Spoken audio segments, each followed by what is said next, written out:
तो ये आपका मेन फंडा है बेटा, हमेशा याद रखना। अगर क्वेश्चन में, सी एवरीवन, क्वेश्चन में आपको सब डेटा दिया, देखो 2017 का all the datas are given except stock turnover ratio, तो फाइंड आउट ही करना है। एवरेज स्टॉक दिया है, एवरेज स्टॉक दिया है, लेकिन क्लोजिंग स्टॉक नहीं दिया है, तो क्लोजिंग स्टॉक क्या करना आपका पड़ेगा? Closing stock we have to find out, we have to find out the closing stock. तो सिंपल सा फंडा ना, एवरेज स्टॉक का फॉर्मूला आपको पता ही है, average stock is equal to opening plus closing divide by 2। बस वैल्यू पुट कर लेने का। एवरेज स्टॉक कितना है आपका? 50,000 है, is equal to opening stock आपको पता ही है 60,000 प्लस क्लोजिंग स्टॉक नहीं पता है, डिवाइड बाय 2। अब ये 2 इधर कर लो, मल्टीप्लाई हो जाएगा, 50 into 2 1 lakh is equal to 60,000 plus closing stock, आपको आंसर मिल जाएगा। तो बेटा आप क्लोजिंग स्टॉक क्यों फाइंड आउट कर रहे हो? क्योंकि आपको cost of goods sold, cost of goods sold का फॉर्मूला क्या होता है? COGS is equal to opening plus purchase minus closing. बेटा ये फॉर्मूला यूज करना है ना, तो ये फॉर्मूले में क्लोजिंग स्टॉक आता है ना बेटा, तो क्लोजिंग स्टॉक तो दिया ही नहीं है इधर। That is why you are using this formula and finding what, you are finding out what? Closing stock. Correct है? तो आपने क्लोजिंग स्टॉक फाइंड आउट कर लिया, तो क्लोजिंग स्टॉक अगर आपका फाइंड आउट हो गया तो आपका आंसर डायरेक्टली आ जाएगा, स्टॉक टर्नओवर रेशियो। बस वही चीज हमने इधर दिखाई है, देखो we have shown that only. दिख रहा है? एवरेज स्टॉक लगाया formula, opening plus closing stock divide by 2। Average stock था क्वेश्चन में 50,000 is equal to opening stock 60 plus closing stock find out करना है, डिवाइड बाय 2। फिर 50,000, ये 2 इधर गया तो मल्टीप्लाई हो गया, 50,000 into 2 is equal to 60,000 plus closing stock. तो 50,000 into 2 1 lakh is equal to 60,000 plus closing stock, 1 lakh इधर हो गया, नंबर्स एक साइड ले लिया, 60,000 इधर आ गया, तो माइनस हो गया, is equal to closing stock. तो 1 लाख माइनस 60, आपका क्लोजिंग स्टॉक आप गया what, you got your closing stock 40,000, that's it. बराबर है? आपको 40,000 का आपका क्लोजिंग स्टॉक मिल गया। उसके बाद कॉस्ट ऑफ गुड्स सोल्ड का फॉर्मूला यूज कर लो, opening stock plus purchase minus closing stock. बोला ये ना, cost of goods sold find out करना है आपको। ओपनिंग स्टॉक हो गया 60,000, परचेज हो गया 2 लाख माइनस क्लोजिंग स्टॉक आपको दिया, ये देखो आपने निकाला है, बस 40,000 का क्लोजिंग स्टॉक आया ना आपका, ठीक है, 40,000 माइनस कर दिया, फिर ये करके आपको कॉस्ट ऑफ गुड्स सोल्ड भी आ गया, बल्ले बल्ले। फिर स्टॉक टर्नओवर रेशियो का फॉर्मूला यूज कर लो, cost of goods sold upon average stock. Cost of goods sold आ गया आपका 2,20,000, average stock is what, this is your average stock which you have calculated here. So average stock आ गया, तो कितना आ गया? 4.4 टाइम्स, दैट्स इट। तो याद रखो, ऐसे स्टेप कैलकुलेट करना है। कॉस्ट ऑफ गुड्स सोल्ड यहाँ पहले फाइंड आउट ही नहीं कर सकते क्योंकि क्लोजिंग स्टॉक दिया ही नहीं है, तो पहले आपको ये स्टेप एवरेज स्टॉक का फॉर्मूला यूज करके आपको क्लोजिंग स्टॉक फाइंड आउट करना है। वो फाइंड आउट हो गया ना, वो फाइंड आउट हो गया तो डायरेक्टली आप cost of goods sold find out करके स्टॉक टर्नओवर रेशियो निकाल लो, ठीक है। तो सेम फॉर्मूला, यही याद रखो, एवरेज स्टॉक के ही फॉर्मूले से आपको क्लोजिंग स्टॉक निकालना। अदरवाइज क्लोजिंग स्टॉक का सिंपल फॉर्मूला होता है क्या? क्लोजिंग स्टॉक का सिंपल फॉर्मूला बन सकता है, बट सेम फॉर्मूला यूज करो और निकालो, दैट्स कोई टेंशन नहीं, ठीक है। डबल डबल फॉर्मूला याद करने की जरूरत नहीं है।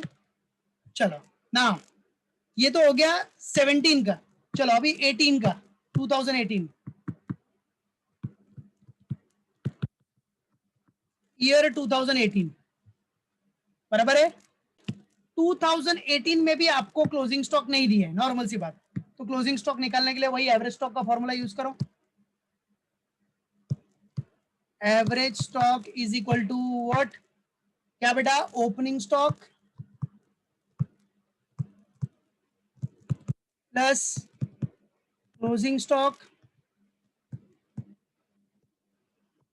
Opening stock plus closing stock divide by 2, ठीक है। चलो, तो ओपनिंग स्टॉक आपका कितना है? अच्छा, इधर एवरेज स्टॉक कितना है 2018 में, वो देख लो। एवरेज स्टॉक ऑफ 2018 कितना है? एवरेज स्टॉक 60,000, ठीक है, 60,000 का स्टॉक है और ओपनिंग स्टॉक है 40,000।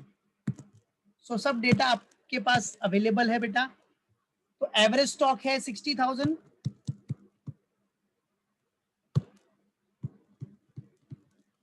ओपनिंग स्टॉक आपका कितना है बेटा? 40,000, प्लस क्लोजिंग स्टॉक अपने को फाइंड आउट करना है, डिवाइडेड बाय 2। आ जाओ, 60,000 multiplied by 2 is equal to 40,000 plus closing stock. तो 60 इंटू 2 कितना हो गया? 1,20,000 is equal to 40,000 plus closing stock.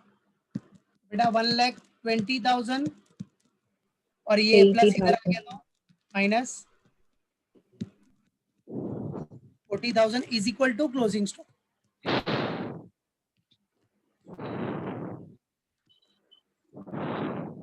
चलो कितना आ गया? 80,000। 80,000. 80,000। So this is what your closing stock. चलो मेन आपको फंडा फाइंड आउट करना है क्लोजिंग स्टॉक ही, उसके बाद तो सब सिंपल है। अब क्लोजिंग स्टॉक हो गया तो डायरेक्टली ये फाइंड आउट करने के बाद अपना क्या स्टॉक टर्नओवर रेशियो निकाल लो। अब देखो इसमें है ना स्टॉक टर्नओवर रेशियो दिया है, तो जब स्टॉक टर्नओवर रेशियो दिया है तो हम लोग क्या निकाल सकते हैं? परचेज निकाल सकते हैं। देखो ये बताऊंगा नेक्स्ट लेक्चर में भी, एक बार बताऊंगा मैं इसको। See what is given here, stock turnover ratio इधर दिया है 5 टाइम्स। अब फाइंड आउट आपको परचेज करना है, तो सिंपल सा फंडा देखो, आ जाओ। तो वही फॉर्मूला यूज करो स्टॉक टर्नओवर रेशियो का। क्या फॉर्मूला है अपना? COGS upon what? Average stock.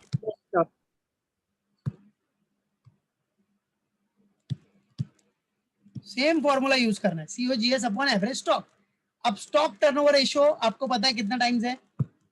5 times. ठीक है, it is given 5 times is equal to, चलो ये मैं आपको बता दे रहा हूं, COGS क्या है? Opening stock plus purchase minus closing stock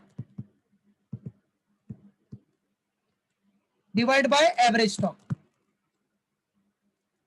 चलो इतना मैं आपको बता रहा हूं अभी। अब इसके हिसाब से आप लोग जरा प्रैक्टिस करके परचेज का वैल्यू निकालेंगे।